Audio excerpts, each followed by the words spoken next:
দর্শক আমন্ত্রণ দেশ জনপদ লাইভে, আপনাদের সঙ্গে রয়েছে আমি তানজিয়া জুথি। সারা দেশে অপারেশন ডেভিল হান্ট পরিচালনা করছে যৌথ বাহিনী। আবার আছেন দেওয়ান ইমন। ইমন, শুনতে পাচ্ছেন নিশ্চয়ই আমাকে? ইমন, আপনার কাছে একই প্রশ্ন থাকবে যে এখন পর্যন্ত আসলে কতজন আটক হয়েছে এবং অভিযানের বিষয়ে সাধারণ মানুষের প্রতিক্রিয়া আপনি আপনার ওখানে কেমন দেখছেন? জ্যোতি, আপনাকে ধন্যবাদ। আমি এই মুহূর্তে রয়েছি সাভার মডেল থানা এবং আপনি যেমনটি জানেন যে সারা দেশে কিন্তু অপারেশন ডেভিল হান্ট অভিযান পরিচালনা হচ্ছে এবং তারই ধারাবাহিকতায় সাভারে কিন্তু এখন পর্যন্ত 13 জনকে গ্রেপ্তার করেছে প্রশাসন। তার মধ্যে একজন রয়েছেন যিনি সাভারের যিনি উপজেলা আওয়ামী লীগের সাধারণ সম্পাদক ছিলেন এবং সাবেক উপজেলা চেয়ারম্যান মঞ্জুরুল আলম রাজীব, তার মামা কোটি মোল্লা। আমাদেরকে গতকালকে পুলিশ প্রেস ব্রিফিং করে যেটি জানিয়েছেন যে এই যে 13 জনকে তারা গ্রেপ্তার করেছেন এই বিষয়টি কিন্তু তারা আনুষ্ঠানিকভাবে জানিয়েছেন এবং তারা বলেছেন যে তাদের যে অভিযানটি সেটি কিন্তু তারা অব্যাহত রেখেছেন। আমরা তাদের কাছে জানতে চেয়েছিলাম যে কাদেরকে তারা এই যে অভিযানে ধরছেন এরা আসলে কারা। তারা যেটি বলছেন যে এখন পর্যন্ত তাদেরকে গ্রেপ্তার করা হয়েছে তারা আওয়ামী লীগের বিভিন্ন অঙ্গ সংগঠনের রাজনীতির সাথে জড়িত। এছাড়াও তারা যেটি বলছেন যে অনেকের নামে মামলা আছে, আবার কেউ কারোর নামে মামলা নেই, তাদেরকেও কিন্তু এখানে ধরা হবে যারা দেশের এই যে শান্তি শৃঙ্খলা বিঘ্নিতকারী। বিশেষ করে চলমান পরিস্থিতিতে আমরা বিগত খুব কাছাকাছি সময় যে বিষয়গুলো দেখেছি যে সারা দেশেই কিন্তু বিভিন্ন নিষিদ্ধ ছাত্রলীগ এবং আওয়ামী লীগের নেতাকর্মীরা কিন্তু উস্কে দিয়ে কিন্তু দেশের যে সার্বিক পরিস্থিতি সেটা কিন্তু তারা বিঘ্নিত করার চেষ্টা করছেন এবং তারই প্রেক্ষিতে কিন্তু যেই অভিযান অপারেশন ডেভিল হান্ট শুরু হয়েছে সেটিতেই কিন্তু সাভারে আইন শৃঙ্খলা বাহিনী কিন্তু 13 জনকে গ্রেপ্তার করেছে এবং এখনো পর্যন্ত যেই অভিযানটি তাদের কার্যক্রম চলছে তারা বলছেন যে নতুন করে আজকে হয়তো আরো বেশ কয়েকজনকে তারা গ্রেপ্তার করেছেন। সেই বিষয়টি কিন্তু এখনো আমাদেরকে আনুষ্ঠানিকভাবে জানানো হয়নি, সেটি জানালেও কিন্তু আপনার মাধ্যমে আমরা আমাদের দর্শকদেরকে জানাতে পারবো। জ্যোতি, ধন্যবাদ ইমন। সাভার থেকে দেওয়ান ইমন এবং এর আগে যুক্ত ছিলেন গাজীপুর থেকে নজরুল ইসলাম। বিগত সময় গুমের ঘটনায় সাবেক সেনা কর্মকর্তা জিয়াউল আহসানকে আন্তর্জাতিক অপরাধ ট্রাইব্যুনালে হাজির করা হয়েছে। এই বিষয়ে আরো জানাতে সরাসরি যুক্ত হচ্ছেন সহকর্মী সাবরিনা মজুমদার। সাবরিনা, আসামির বিরুদ্ধে কি কি অভিযোগ আনা হয়েছে, কি নতুন তথ্য রয়েছে আমাদের দর্শককে যদি জানাতেন।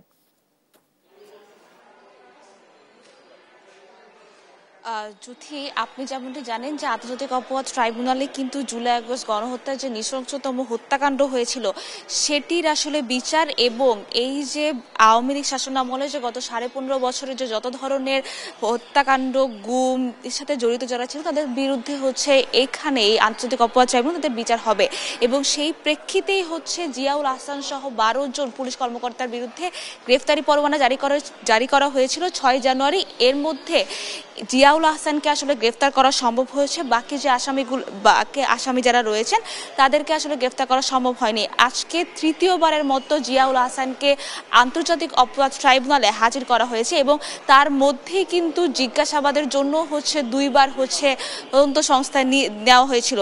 তো আজকে যেটি হবে সেটি হচ্ছে যখন হচ্ছে শুনানির সময় হচ্ছে তিনি শুনানি ট্রাইব্যুনালে উপস্থিত হবে এবং এরই মধ্যে হচ্ছে জিয়াউল আহসানের যে আইনজীবী তিনি নাজনীন নাহার তিনিও হচ্ছে চলে এসেছেন। একটু পরে প্রসিকিউটর এবং বিচারপতি যারা আসবেন তারা হচ্ছে আজকে তদন্ত প্রতিবেদন হচ্ছে প্রসিকিউটররা জমা দিবেন তার বিরুদ্ধে এবং এরপর হচ্ছে শুনানি হবে এবং শুনানির সময় আসলে আমরা জানতে পারবো যে কি ধরনের আসলে জিয়াউল আহসানের যে জিজ্ঞাসাবাদ করা হয়েছিল সেটির মধ্যে আসলে কি তথ্য আসলে তুলে ধরবেন প্রসিকিউটররা। এবং এর মধ্যে আরেকটি জিনিস জানিয়ে দিতে চাই, এর আগেই কিন্তু জিয়াউল আহসানের যে আইনজীবী নাজনীন নাহার তিনি কিন্তু জিয়াউল আহসানের জন্য যে খালাসও চেয়েছিলেন এবং সেটিকে কিন্তু হচ্ছে খালাস হচ্ছে দেয়নি এই আন্তর্জাতিক অপরাধ ট্রাইব্যুনাল। তো এখন হচ্ছে আমরা অপেক্ষা করছি যে প্রসিকিউটররা আসবেন, বিচারপতি আসবেন, আসার পর হচ্ছে শুনানি হবে। শুনানির সময় হচ্ছে তারা কি তথ্য এই তদন্ত প্রতিবেদনে দাখিল করে, তদন্ত প্রতিবেদনে কি তথ্য তারা তুলে ধরেন এবং এরপরই পরবর্তীতে আমরা আসলে আপনাকে জানাতে পারবো যে কি আসলে হয়েছে।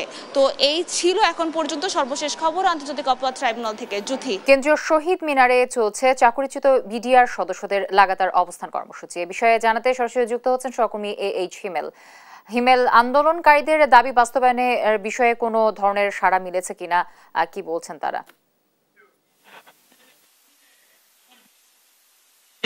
আমি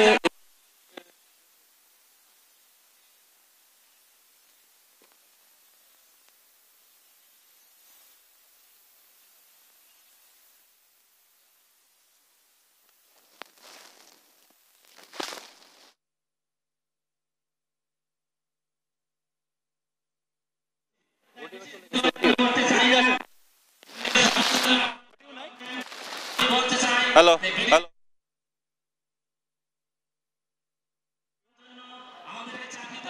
আমরা এই সকাল সকাল আমরা এটা এসে যেটা দেখতে পেলাম বিভিন্ন জেলা থেকে বাংলাদেশের বিভিন্ন জেলা থেকে কিন্তু এই জাস্টিস ফর বিডিআর অর্থাৎ বিডিআর পিলখানা যে হত্যাকাণ্ড সেই হত্যাকাণ্ডের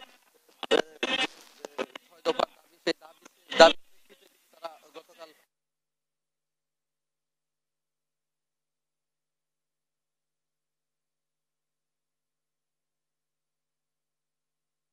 কেন্দ্রীয় শহীদ মিনারের সামনে থেকে যুক্ত ছিলেন এইচ হিমেল। যমুনা রেল সেতু দিয়ে শুরু হয়েছে যাত্রীবাহী ট্রেন চলাচল, এর মধ্য দিয়ে মূল সেতুতে আরো চলাচল করবে ট্রেন। এ বিষয়ে জানাতে সরাসরি যুক্ত হচ্ছেন সহকর্মী অভিজিৎ ঘোষ। অভিজিৎ, নতুন সেতু দিয়ে ট্রেন চলাচল নিয়ে কি বলছে কর্তৃপক্ষ? জি, আপনি যেমনটি বলছিলেন যে কিছুক্ষণের মধ্যেই এই সেতু পশ্চিম থেকে সিল সিটি এক্সপ্রেস, যেটি রাজশাহী থেকে সেরে এসেছিল ঢাকাগামী, সেই সিল সিটি এক্সপ্রেস কিছুক্ষণের মধ্যেই এই রেল সেতু অতিক্রম করে ঢাকার দিকে চলে যাবে। ইতিমধ্যেই সেতুর পশ্চিম পার থেকে এই সিল সিটি এক্সপ্রেস ছেড়ে দিয়েছে এবং কিছুক্ষণের মধ্যেই আমরা হয়তো সেই সিল সিটি এক্সপ্রেস যাত্রীবাহী যে ট্রেন রয়েছে সেই ট্রেন কিছুক্ষণের মধ্যেই এই সেতু অতিক্রম করবে, এমনটি জানিয়েছে সেতু কর্তৃপক্ষ। এর আগে একটি ইঞ্জিন, সেটি হচ্ছে সেতু পূর্ব পার, যেটি হচ্ছে ইব্রাহিমাবাদ থেকে সেতু পশ্চিমে ছয়দাবাদ যে রেল স্টেশন রয়েছে সেই রেল স্টেশনে গিয়েছিল এবং সেই ইঞ্জিনটি আবার ছয়দাবাদ থেকে ঘুরে সেটি আবার সেতু পূর্ব যে ইব্রাহিমাবাদ রেল স্টেশন রয়েছে সেখানে এসেছিল এবং সেই শেষ হওয়ার পরেই সেতু পশ্চিম থেকে যে যাত্রীবাহী ট্রেন যেটি অপেক্ষা করেছিল সিল সিটি এক্সপ্রেস, সেই সিল সিটি এক্সপ্রেস ইতিমধ্যে সেতুর পশ্চিম থেকে ছেড়ে দিয়েছে এবং সেটি এখন রেল সেতুর উপরে রয়েছে। সেই রেলের যে গতিবেগ সেটি হচ্ছে ঘন্টায় 50 কিলোমিটার গতিবেগে সেই সিল সিটি এক্সপ্রেস এই সেতু অতিক্রম করছে, এমনটি জানিয়েছেন এইখানকার যারা রয়েছেন তারা। এর আগে এই রেল সেতুতে পরীক্ষামূলক সম্প্রচার শুরু হয়েছিল, এরপরে সবকিছু ঠিক থাকার পরেই আজকে থেকে এই সেতু দিয়ে যাত্রীবাহী ট্রেন চলাচল করবে এবং এই সিল সিটি এক্সপ্রেস যেটি সেটি দিয়ে প্রথম ট্রায়াল হিসাবে চলাচল করছে। তবে এই রেল সেতুর পাশেই যে বঙ্গবন্ধু সেতু রয়েছে যেটি দিয়ে আগে ট্রেন চলাচল করছে সেই সেতুতে আজকে ট্রেন চলাচল বন্ধ থাকবে। পাশাপাশি এই সারাদিনের যে এই উত্তরবঙ্গে এবং ঢাকাগামী যে ট্রেনগুলো রয়েছে সেই ট্রেনগুলো সারাদিন এই নতুন রেল সেতু দিয়ে চলাচল করবে, এমনটি জানিয়েছেন কর্তৃপক্ষ। এই রেল সেতুর যিনি প্রকল্প পরিচালক রয়েছেন আবু ফাত্তা সাহেব, তিনি বলছেন যে এই যেহেতু এটি ট্রায়াল হিসাবে যাত্রীবাহী ট্রেন এই সেতুতে চলাচল করবে ঘন্টায় 50 কিলোমিটার গতিতে এবং এরপরে কোনো যান্ত্রিক ত্রুটি না হলে এরপরে কর্তৃপক্ষের ঊর্ধ্বতন কর্তৃপক্ষের সাথে কথা বলে তারা পূর্ণাঙ্গভাবে এই যে রেল সেতুতে বাণিজ্যিকভাবে যাত্রীবাহী ট্রেন চলাচল শুরু করবে। তবে এখন পর্যন্ত আজকে যে ট্রেন চলাচল শুরু হয়েছে সেটি একটি যাত্রীবাহী ট্রেন দিয়ে সিল সিটি এক্সপ্রেস এবং আপনি জানেন যে আজকে 4টি ট্রেন মূলত এই প্রথমে এই ট্রেন অতিবাহিত করবে, যেটি হচ্ছে দুটি ঢাকা থেকে উত্তরবঙ্গগামী এবং উত্তরবঙ্গ থেকে ঢাকাগামী এই দুটি ট্রেন, টোটাল মিটার গেজ এবং ব্রড গেজ মিলে 4টি ট্রেন এই সেতু চলাচল করবে। এরপরে আরও যে ট্রেনগুলো রয়েছে সেই ট্রেনগুলো এই সেতু অতিক্রম করবে, এমনটি কর্তৃপক্ষ জানিয়েছে। এই চলাচলকে কেন্দ্র করে ইতিমধ্যে সেতু পশ্চিম এবং পূর্ব পারে যারা দেশীয় এবং বিদেশি যারা প্রকৌশলী রয়েছেন তারা ইতিমধ্যে এই সেতুর যে ট্রেন চলাচলের তারাও অপেক্ষা রয়েছে যাত্রীবাহী ট্রেন চলাচলের এবং সবার মধ্যে একটি আনন্দ উৎসাহ কাজ করছে যে নতুন যে রেল সেতু রয়েছে সেখান থেকে এই যে চলাচল, এই চলাচলকে কেন্দ্র করে উত্তরবঙ্গে এবং দক্ষিণাঞ্চলে যে ট্রেন চলাচল এইটিটা আরও সহজ হবে এবং কোনো ট্রেনকেই আর সেতু দিয়ে ধীরগতি বা কোনো স্টেশনে অপেক্ষা করতে হবে না। সুতরাং এই ডাবল টেকার যে রেল লাইন রয়েছে সেতুর উপরে, সেই রেল লাইনে দুই পাশ দিয়েই ট্রেন চলাচল করতে পারবে। ফলে উত্তরবঙ্গের মানুষ যেমন স্বস্তি পেয়েছে এবং পাশাপাশি পুরো পারে মানুষের মধ্যে একটি আনন্দ উৎসাহ কাজ করছে। তবে এখন পর্যন্ত এই সব মিলে বলা যায় যদি যান্ত্রিক ত্রুটি না থাকে এই রেল সেতু দিয়ে স্বাভাবিক গতিতে এই ট্রেন চলাচল অব্যাহত থাকবে, এমনটি জানিয়েছেন সেতু কর্তৃপক্ষ। এই ছিল ট্রেন চলাচলের সর্বশেষ তথ্য। যমুনা রেল সেতু থেকে যুক্ত ছিলেন অভিজিৎ ঘোষ। ফরিদপুরের বোয়ালমারীতে মাঘী পূর্ণিমার পুণ্য স্নান অনুষ্ঠিত হচ্ছে। সেখানকার খবর জানাতে সরাসরি যুক্ত হচ্ছেন সহকর্মী NKB নয়ন। নয়ন, স্নান ঘাটে পুণ্যার্থী সমাগম কেমন দেখছেন, সার্বিক পরিস্থিতি কেমন দেখছেন? ধন্যবাদ জ্যোতি। আমি এই মুহূর্তে দাঁড়িয়ে আছি ফরিদপুরের বোয়ালমারী উপজেলার সাতর ইউনিয়নের কয়রা কালীবাড়িতে, যেখানে মাঘী পূর্ণিমা স্নানে হাজার হাজার মানুষ এখানে স্নান উৎসবে মেতে উঠেছেন। সকাল থেকে এই স্নান শুরু হয়েছে। এই স্নান উপলক্ষে কিন্তু দেশের এবং জেলা উপজেলার থেকে কিন্তু হাজার হাজার মানুষ সকাল থেকে কিন্তু এখানে সমবেত হয়েছেন এই স্নানের লক্ষ্যে। তো হিন্দু ধর্মাবলম্বী যারা আছেন তারা কিন্তু এই যে স্নান উৎসবটি, এটি কিন্তু প্রায় 250 বছরের একটি ঐতিহ্য, এমনটি কিন্তু কর্তৃপক্ষ আমাদের এমনটি জানিয়েছেন। এবং এখানে যারা ভক্তবৃন্দ এই স্নান উপলক্ষে সমবেত হয়েছেন স্নানের লক্ষ্যে, তারা কিন্তু এমনটি জানিয়েছেন যে এখানে এই কালী মন্দিরের পাশে যে একটি কুমার নদ রয়েছে, এই কুমার নদে এই স্নান উৎসব কিন্তু 250 বছরের ঐতিহ্য। এখানে স্নান করলে কিন্তু তাদের মনের যে পাপ, মনের যে দুঃখ বেদনা, তারা কিন্তু অনেকটাই মানে এখানে পাপ মোচন হয়, এমনটি কিন্তু তারা আমাদের জানিয়েছেন। তো এখানে কিন্তু জেলা উপজেলার ছাড়াও এবং দেশের বাইরে থেকেও কিন্তু অনেক মানুষের এবং অনেক ভক্তবিন্দু তারা কিন্তু এই স্নান উপলক্ষে এখানে এসে কিন্তু স্নান করে, আমরা এমনটি জানিয়েছি। তো আমরা এখানে এবং 3 দিন ব্যাপী কিন্তু এই স্নান উৎসবটা চলে। এবং এখানে এই স্নান উপলক্ষে কিন্তু পাশেই কিন্তু গ্রামীণ যে ঐতিহ্য মেলা, সেই মেলা বসেছে। মেলায় কিন্তু বিভিন্ন দোকান পসরা সেগুলো সাজিয়ে নিয়ে কিন্তু দোকানদাররা মানে কেনা বেচায় মানে ব্যস্ত আছেন, আমরা এমনটি দেখেছি। এবং এই যে স্নান যে উৎসবটি, এই যে স্নান, এটা কিন্তু যুগ যুগ ধরে চলে আসছে তাদের মনের বিশ্বাস। এবং এইখানে যে কালীবাড়ি রয়েছেন, এই কালীটিও তাদের জাগ্রত, এমনটি কিন্তু ভক্তদের আশা আকাঙ্ক্ষা এবং তাদের দাবি। সেই উপলক্ষে কিন্তু প্রতি বছর মাঘী পূর্ণিমার এই সময় যে যারা হিন্দু ধর্মাবলী মতে যারা বিশ্বাসী, তারা কিন্তু এই কুমার নদে স্নান করে তারা কিন্তু নিজের মনের পাপ মোচন করে তারা কিন্তু পবিত্রতা হয়, এমনটি কিন্তু তারা বলেছেন। তো সর্বশেষ ফরিদপুর থেকে আমার কাছে এই সংবাদ ছিল। ফরিদপুর থেকে যুক্ত ছিলেন NKB নয়ন। কেন্দ্রীয় শহীদ মিনারে চলছে চাকরিচ্যুত বিডিআর সদস্যদের লাগাতার অবস্থান কর্মসূচি। এ বিষয়ে আরো জানাতে সরাসরি যুক্ত হচ্ছেন সহকর্মী AH হিমেল। আন্দোলনকারীদের দাবি বাস্তবায়নের বিষয়ে কোনো ধরনের সাড়া মিলেছে কিনা, কি বলছেন আসলে তারা?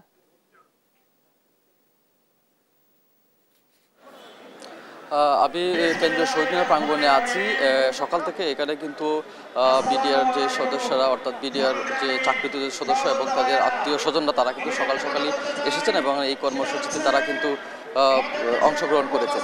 এখানে তারা যেটি বলছেন যে তারা আজ দুপুর 12টার যে আলটিমেটাম দিয়েছিল, অর্থাৎ দুপুর 12টার মধ্যে তাদের দাবি মেনে নেওয়া, সেই দাবির প্রেক্ষিতে কিন্তু তারা আবার হুঁশিয়ারি দিচ্ছেন। তারা যেটা বলছেন যে তাদের যে দাবিগুলো, অর্থাৎ এইখানকার যে পিলখানা হত্যাকাণ্ডের পর যে সকল বিডিআর সদস্যরা চাকরিচ্যুত হয়েছে এবং তাদের যে ক্ষতিপূরণ, সেই ক্ষতিপূরণ সহ 6 দফা দাবির প্রেক্ষিতে কিন্তু তারা আন্দোলন শুরু করেছিল। এবং আজকে দুপুর 12টা পর্যন্ত তারা তাদের আন্দোলনের যে দাবি, সেই দাবির আদায়ের আলটিমেটাম তারা দিয়েছেন। এবং আলটিমেটামের সময় খুব সন্নিকটে চলে আসছে, একদম কাজের সময়। তারা এখন তাদের বক্তব্য কিন্তু তাদের খুব প্রকাশ করছেন। তারা যেটা বলছেন যে আলটিমেটাম দেওয়ার পরেও তারা কোনো মন্ত্রণালয় অথবা সরকারের পক্ষ থেকে কোনো ধরনের কোনো আশ্বাস অথবা কোনো ধরনের কোনো আশ্বাস কিন্তু আসলে তারা পায়নি। তো তারা যেটা বলছেন, 12টা বাজার পর যদি কোনো ধরনের সরকারের পক্ষ থেকে কোনো ধরনের বক্তব্য আসে, তাহলে তারা সেটা শুনবেন এবং তার উপর ভিত্তি করে কিন্তু পরবর্তী কর্মসূচি অথবা কর্মসূচি তারা স্থগিত করবেন। কিন্তু 12টার পূর্ব পর্যন্ত যদি কোনো কর্মসূচি না আসে, তাহলে 12টার পর তাদের যে কঠোর কর্মসূচি হুঁশিয়ারি দিয়েছিলেন গতকাল, সেটাই কিন্তু তারা বিবেচনা রাখবে এবং সেই প্রক্রিয়ায় কিন্তু তারা যাবেন। কেন্দ্রীয় শহীদ মিনার থেকে আমার কাছে এই ছিল সর্বশেষ। সহকর্মী AH হিমেল যুক্ত ছিলেন কেন্দ্রীয় শহীদ মিনার থেকে। মুন্সিগঞ্জে খুচরা বাজারে আলু বিক্রি হচ্ছে 15 থেকে 18 টাকায়। কৃষক বলছে এই দাম থাকলে লোকসানে পড়বেন তারা। পরিস্থিতি জানাতে সরাসরি যুক্ত হচ্ছেন সহকর্মী সুমিত সরকার সুমন। কৃষকদের উৎপাদন খরচ কেমন দেখছেন এবং বাজার দর নিয়ে কি বলছেন আসলে তারা? জি জ্যোতি, আসলে আপনি যেমনটি বলছিলেন মুন্সিগঞ্জে কিন্তু এই বছর প্রচুর পরিমাণ আলু আবাদ হয়েছে। এখানে কিন্তু আসলে কৃষকরা কিন্তু আপনার গত কয়েক বছর তুলনায় কিন্তু এই বছর উৎপাদন খরচ কিন্তু তাদের অনেক বেশি হয়েছে।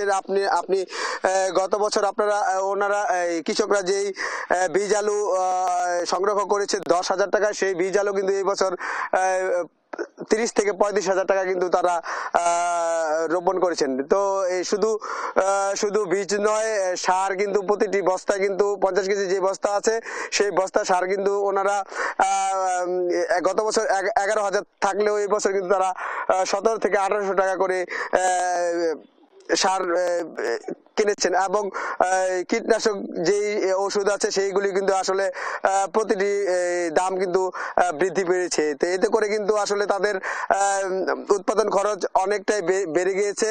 তো গত বছর এই বছর কিন্তু আপনার এখন বাজারে খুচরা বাজারে কিন্তু 17 থেকে 18 টাকা করে খুচরা বাজারে বিক্রি হচ্ছে। এবং এখানকার কৃষকরা কিন্তু বলছেন তারা কিন্তু এই বছর জমিতেই তাদের 21 থেকে 22 টাকা করে কিন্তু প্রতি কেজিতে পড়েছে। তো এখন আমি একজন এখানকার কৃষক আমি তার সাথে একটু জানতে চাইবো। আপনি একটু জানাবেন আপনাদের উৎপাদন খরচ কেমন আর কি অবস্থায় জমির? এখন অনেক উৎপাদন খরচ অনেক বেশি। 1 ঘন্টা জমি মনে করেন যে 7,000 8,000 টাকা দিয়ে নেওয়া, তারপরে 1 কেজি আলু 1200-1300 টাকা করে কেজিতে মনে করেন যে পড়ছে, 1,000 টাকা কেজি পড়ছে। এখন এই হিসাবে তো মনে করেন গৃহস্থ অনেক লস খাই দেবো।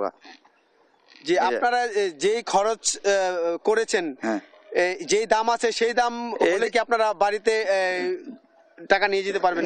না, এই যে দাম আছে এই টাকায় মনে করেন দাম চালানো হইব না। এখন বাজারে কত আছে? এখন খুচরা বাজারে ধরেন 12 টাকা 13 টাকা কেজি হতে আছে। আর মনে করেন যে পাইকারি হিসেবে আর খুচরাতে মনে হয় 20 টাকা 22 টাকা কেজি আছে।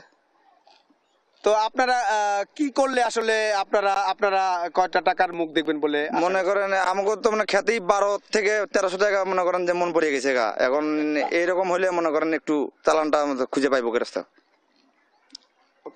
ধন্যবাদ আপনাকে। আসলে যদি আপনি যেমনটি শুনছিলেন, এখানকার কৃষক কিন্তু বলছেন যে তাদের উৎপাদন খরচ অনেক বেড়ে গেছে। তো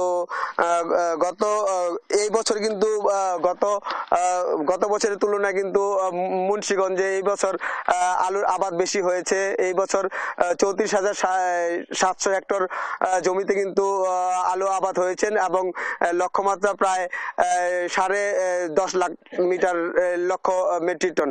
তো এই ছিল আমার কাছে মুন্সিগঞ্জের আলু বাজারের সবশেষ খবর। জ্যোতি, মুন্সিগঞ্জ থেকে যুক্ত ছিলেন আমাদের সহকর্মী সুমিত সরকার সুমন। প্রথমবারের মতো আধুনিক কৃষি যান্ত্রিকীকরণ বিষয়ক 2 দিনের আন্তর্জাতিক সম্মেলন ও মেলা আয়োজন করা হয়েছে বাংলাদেশ কৃষি বিশ্ববিদ্যালয়ে। এই বিষয়ে আরো জানাতে সরাসরি যুক্ত হচ্ছেন সহকর্মী ইলিয়াস আহমেদ। ইলিয়াস, সম্মেলনে কোন কোন দেশের প্রতিনিধিরা সম্মেলনে অংশ নিচ্ছেন, সার্বিক আয়োজন সম্পর্কে আমাদেরকে জানাবেন।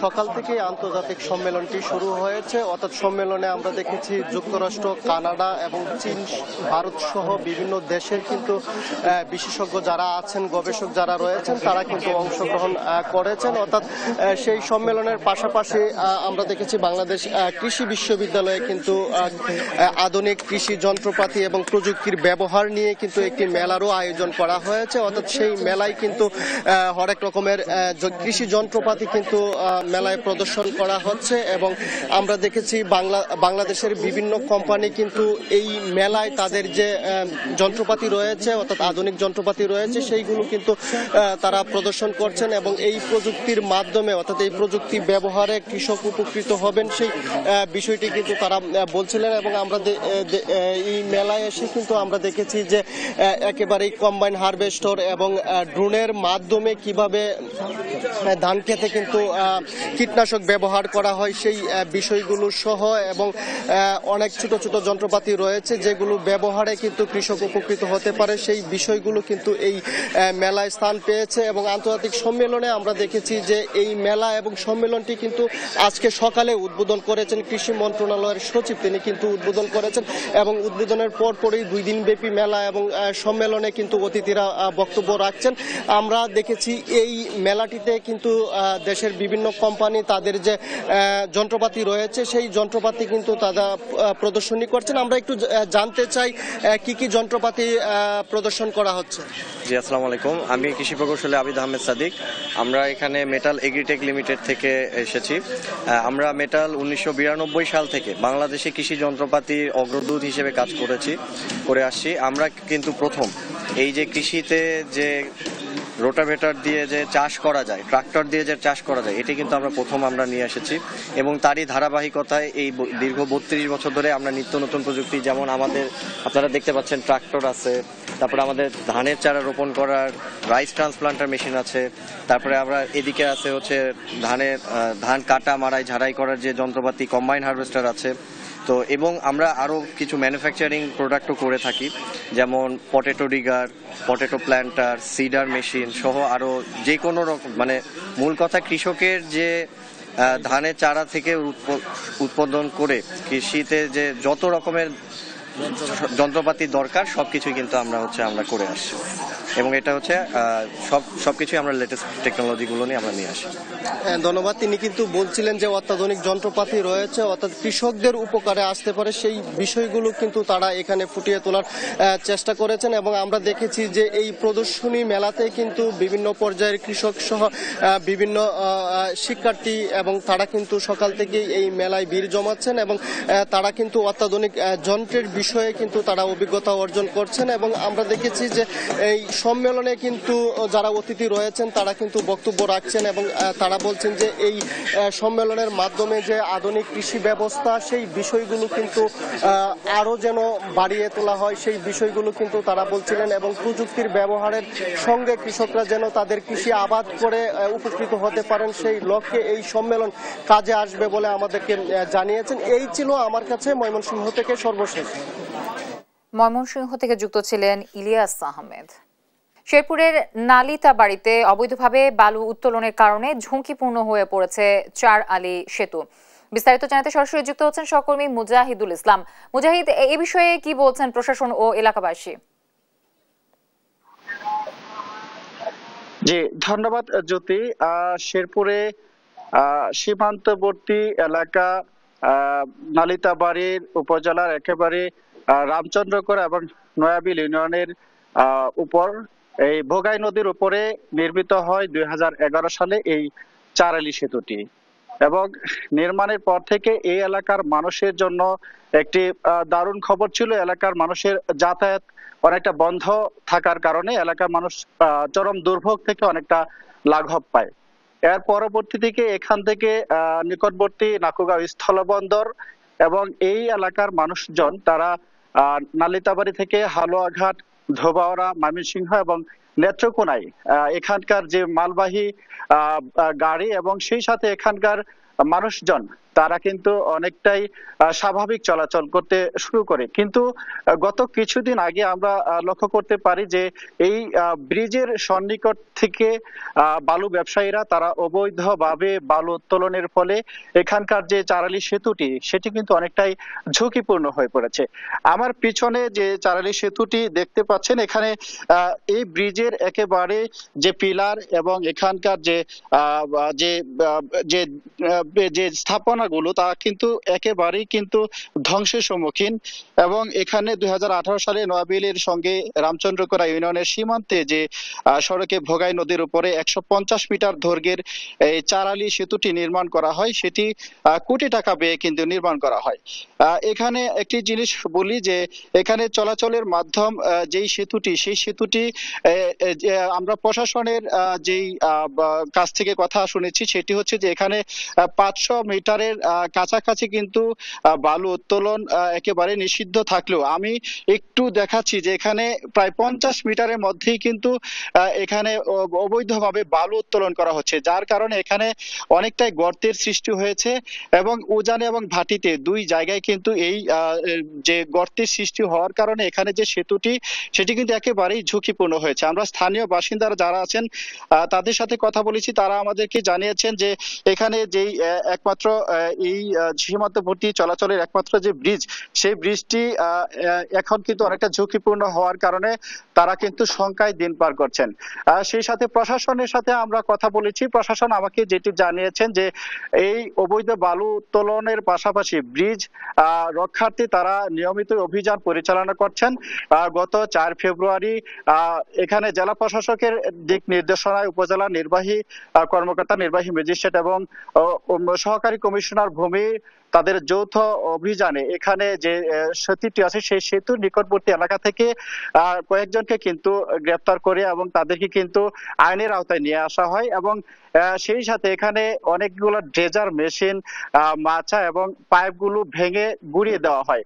আর এই সেতুটি রক্ষার্থে খুব দ্রুতই এই এলাকা বাসিন্দাদের দাবি যেন শুধু সেতু নয়, নদী রক্ষার্থে যেন ইজারাটা একেবারেই বন্ধ করে দেওয়া হয় এবং সেই সাথে অবৈধভাবে যারা বালু উত্তোলন করছেন সেতু এবং নদী ভাঙনের কবল থেকে রক্ষার্থে তাদের যেন আইনের আওতায় আনা হয়। এটি হচ্ছে এলাকা বাসিন্দাদের দাবি। এই ছিল শেরপুরের সীমান্তবর্তী এলাকা নাকুগাঁও স্থলবন্দর সন্নিকটে, নাকুগাঁও স্থলবন্দরের একেবারেই সন্নিকটে চারালি সেতু থেকে এবং এই অবৈধ বালু উত্তোলনের ফলে যে ঝুঁকিপূর্ণ সেতু, সেই সেতুর সর্বশেষ তথ্য আমার কাছে। জ্যোতি, শেরপুর থেকে যুক্ত ছিলেন আমাদের সহকর্মী মুজাহিদুল ইসলাম। তারুণ্যের উৎসব উপলক্ষে মাগুরায় জেলা প্রশাসনের আয়োজনে জুলাই গণ অভ্যুত্থানের চিত্র প্রদর্শনী শুরু হয়েছে। এই বিষয়ে খবর জানাতে সরাসরি যুক্ত হচ্ছেন সহকর্মী পঙ্কজ রায়। পঙ্কজ, প্রদর্শনীতে দর্শনার্থী উপস্থিতি কেমন দেখছেন, সার্বিক পরিস্থিতি সম্পর্কে জানাবেন। ধন্যবাদ জ্যোতি। মাননীয় প্রধান উপদেষ্টার নির্দেশনায় যুব ও ক্রীড়া মন্ত্রণালয়ের বাস্তবায়নে সারা বাংলাদেশে একযোগে 30শে ডিসেম্বর থেকে 19শে ফেব্রুয়ারি জেলা প্রশাসন ও উপজেলা প্রশাসন পর্যায়ে তারুণ্যের উৎসব চলছে। বিভিন্ন সামাজিক, সাংস্কৃতিক, খেলাধুলা, বিভিন্ন ধরনের অনুষ্ঠানের মাধ্যমে তারুণ্য নির্ভর যে এই উৎসব চলছে। আজ মাগুরার নোমানী ময়দানে সেজে উঠেছে পিঠা মেলা, চারুশিল্প মেলা এবং অন্যতম একটি মেলার স্টলের আয়োজন করা হয়েছে, যেটা মাগুরায় 4 আগস্ট যে শহীদ এবং আহত হয়েছিল যারা এই বৈষম্য বিরোধী আন্দোলনে, তাদেরকে নিয়ে একটি স্টল সাজানো হয়েছে, যেটাই বিভিন্ন গ্রাফিতি এবং তাদের ওই দিনকার অনেক ছবি সহ একটি স্টল সাজানো হয়েছে। যে স্টলটির উদ্বোধন করবেন খুলনা বিভাগীয় কমিশনার জনাব ফিরোজ সরকার। সে কিছুক্ষণের মাঝেই এই স্টলটি পরিদর্শনে এসে উদ্বোধন করবেন এবং তারুণ্য নির্ভর এবং এই তারুণ্য উৎসবের অন্যান্য যে অনুষ্ঠানগুলো হচ্ছে সেগুলো তিনি ঘুরে ঘুরে দেখবেন। এদিকে আপনাকে আরো জানিয়ে রাখি, মাগুরায় 4 আগস্ট বৈষম্য বিরোধী আন্দোলনের এক দুর্বার প্রতিরোধ গড়ে ওঠে তৎকালীন স্বৈরাচারী শাসকের বিপক্ষে। সেদিন মাগুরায় 2 জন এবং মাগুরার মোহাম্মদপুর উপজেলায় 2 জন শহীদ হন। মোহাম্মদপুরের যে 2 জন শহীদ হন, শিক্ষার্থী আহাদ এবং শিক্ষার্থী সুমন। এদিকে মাগুরা সদরে পান্নন্দলি গ্রামের রাব্বি এবং ফরাদ, তারাও ওদিনকে শাহাদাত বরণ করেন। এদিকে তাছাড়াও মাগুরায় এ পর্যন্ত জুলাই ফাউন্ডেশনের পক্ষ থেকে সবাইকে 5 লক্ষ টাকা করে সহযোগিতা করা হয়েছে এবং এ পর্যন্ত 289 জন আহতের লিস্টে তালিকা পাওয়া গেছে এবং এখনো চলমান। এই ছিল আমাদের আজকে চিত্র প্রদর্শনীর সর্বশেষ। মাগুরা থেকে যুক্ত ছিলেন পঙ্কজ রায়। আর এই ছিল এখনকার দেশ জনপদ লাইভ। পরে বুলেটিন দেখার আমন্ত্রণ রইল। ধন্যবাদ সবাইকে সঙ্গে থাকার জন্য।